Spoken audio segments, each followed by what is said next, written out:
Le projet Nertamba est mis en œuvre au Burkina il y a bientôt 3 ans. Son objectif global est l'amélioration des conditions de vie et des revenus des populations rurales les plus défavorisées de ces zones d'intervention qui sont la région du Nord, du Centre-Nord et de l'Est. C'est un projet d'accompagnement à la gestion des ressources naturelles qui s'exécute dans le Nord, le Centre-Nord et l'Est, et avec pour objectif d'aménager pendant 8 ans 6 000 hectares de bas-fonds, 600 hectares de périmètre maraîcher, accompagner les initiatives locales à travers le financement de plus de 2000 micro-projets, mais aussi et surtout l'accompagnement à la gestion des ressources naturelles à travers les CES-DRS, mais aussi la récupération mécanisée terre sur près de 15 000 hectares. Mais la particularité du projet Nertamba, c'est que c'est un projet qui s'exécute à travers une convention de maîtrise d'ouvrage déléguée avec les chambres régionales d'agriculture dans les 3 régions, chapeautées par le Bureau national des chambres régionales d'agriculture. On a quand même fait du chemin à partir du moment où la situation de 2015 a beaucoup impacté sur nos réalisations. Mais comme on était en année de démarrage, on a pu, en 2016 et 2017, essayer d'accélérer le rythme, ce qui nous a permis actuellement, en 3 ans, de réaliser près de 35% de nos objectifs. Et ces 35%, ça fait plus de 2000 hectares aménagés. Ça fait près de 8000 hectares en récupération en CES-DRS et aux alentours de 1000 hectares de récupération biologique.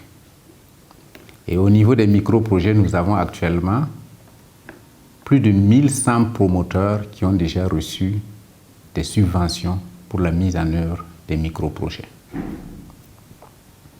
Au niveau des chambres régionales d'agriculture, les 3 chambres ont été renforcées dans leur capacité à intervenir à travers des équipements, à travers des formations, à travers la mise à disposition de personnel additionnel.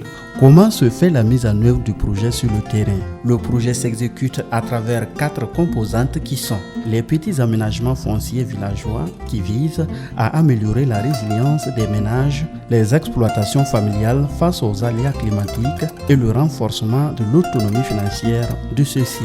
L'intensification des petites exploitations et la valorisation de leur production. Cette deuxième composante vise la diffusion de bonnes pratiques ainsi que le financement des initiatives et des innovations locales qui peuvent contribuer à l'amélioration de l'autonomie économique des populations cibles.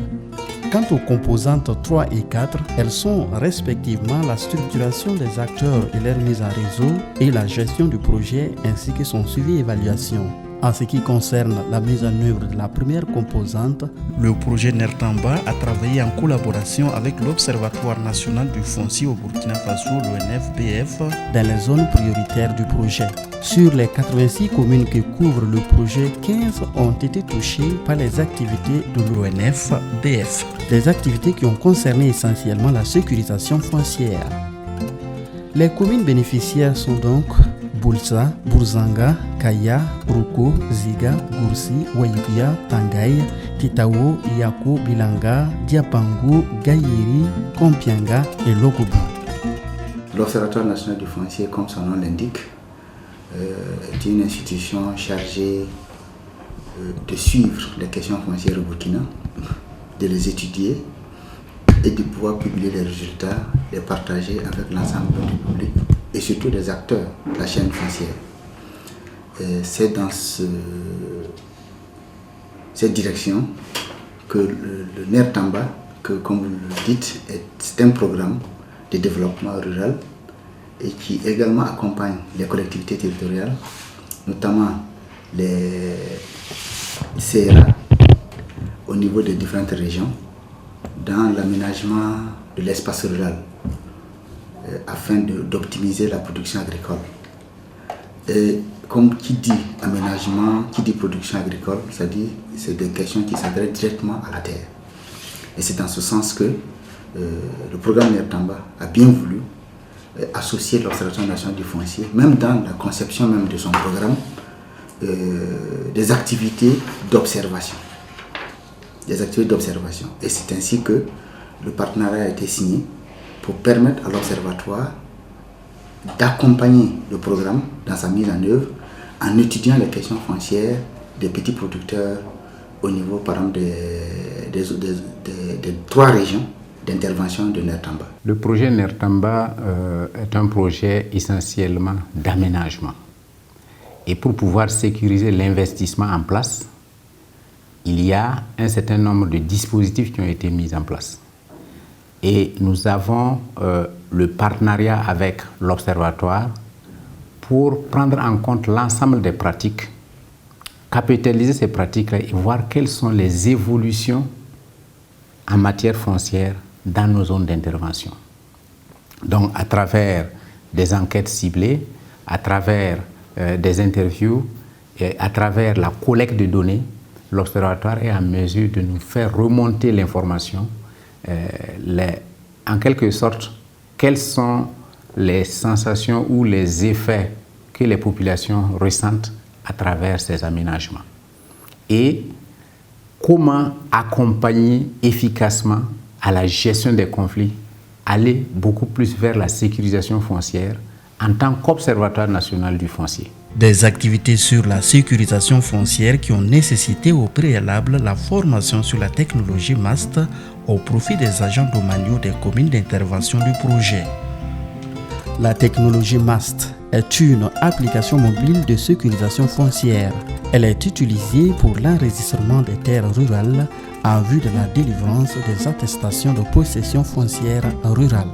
La formation a porté en fait sur le processus technique en fait de délimitation du terrain avec un téléphone et un GPS. Donc l'objectif de la formation, c'est donner une base technique en suivant bien sûr la procédure juridique établie au Burkina Faso en matière de délivrance d'APFR.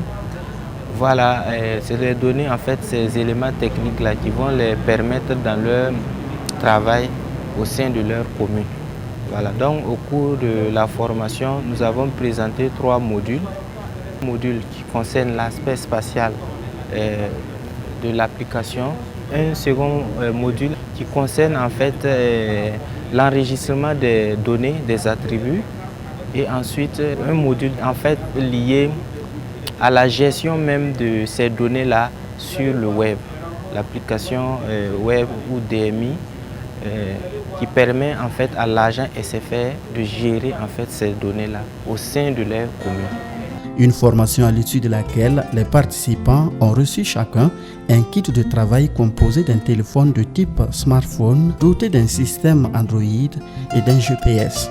Les participants pourront désormais enregistrer sans difficulté les parcelles conformément à l'outil MAST. C'est un outil vraiment qui est bienvenu parce que depuis un certain temps, on a remarqué que dans les communes pilotes du MCA, ça ne bougeait plus. Il y a plusieurs demandes, mais rien ne fonctionne parce que non seulement peut-être souvent l'appareil ne marche plus, souvent les SFR qui étaient là, n'est plus là parce qu'il a eu un autre boulot ailleurs. Ou du moins le technicien, l'agent qui est là n'arrive plus à vraiment tirer la PFR parce que il ne manipulait plus. Et puis Donc avec ça vraiment, ça va nous permettre vraiment d'accélérer les délivrances d'APFR dans les communes pilotes. Selon les normes topographiques, il faut en tout cas au moins ou au plus 3 mètres de précision sur chaque point, pris par le GPS. Heureusement pour nous que ce GPS-là a une précision de 2,5 mètres. Donc en termes de normes, vraiment, nous sommes au top avec ça. Et ça nous permet aussi de vérifier le travail, puisque via le logiciel MAST, l'SFR peut nous envoyer les données, pour que nous, à notre niveau aussi, on puisse saisir sur notre fichier pour voir est-ce que ça n'empiète pas sur notre parcelle. Nous ferons tout ce qui est à notre possible pour accompagner ce nouvel outil. Ça veut dire que nous allons d'abord essayer de tout faire pour divulguer le nouvel outil. Et nous allons accompagner les techniciens quant à l'utilisation de cet outil et tous les problèmes qui seront, j'allais dire, relatifs donc à l'utilisation de ce nouvel outil. Nous, en tout cas, nous prenons ici la décision et la volonté ferme d'accompagner ce nouvel outil afin que son utilisation puisse être, j'allais dire, divulguée. Outre ces sessions de formation sur la technologie MAST, des forats de concertation sur les approches en matière de sécurisation foncière et d'investissement dans les régions concernées par le projet NERTAMBA ont été organisés. Cette rencontre, c'est une aubaine. Ça va nous permettre, à travers ce que nous avons vécu et ce que les facilitateurs nous ont entretenu, en tout cas, ça va nous faciliter la tâche parce que, bon, vous savez, il y a certains outils qu'on utilisait. Nous, on pensait que c'était pour sécuriser, mais en fait, nous avons connu que c'est des actes intermédiaires pour pouvoir aboutir à la sécurisation. Donc, ça nous a beaucoup étudié cette rencontre. Le projet NERTAMBA a également fait de nombreux aménagements agro-silvopastoraux dans ces zones d'intervention. Des réalisations parmi lesquelles le bas-fond aménagé de Delga du centre-nord et celui de Komwali-Sapiadi dans la région de l'Est. Il y a eu des appuis que le projet NERTAMBA a apportés aux communautés, surtout au niveau des labours qu'ils ont contractés avec un prestataire privé qui accompagnait les prestataires et les bénéficiaires pour les labours du bas-fond. Au-delà des labours, il y a eu un accompagnement en intrant. Ça veut dire qu'en 2016, pour le début de l'activité, il y a 20 hectares qui ont été aménagés. Donc en termes d'intrants, il y a eu 3000 et 1200 kg de semences FKE 19 qui a été remis aux producteurs. Il y a également eu 3000 kg d'urée et 2000 kg de NPK. Ça, c'est pour la campagne 2016. Pour la campagne 2017, on est parti sur 10 hectares.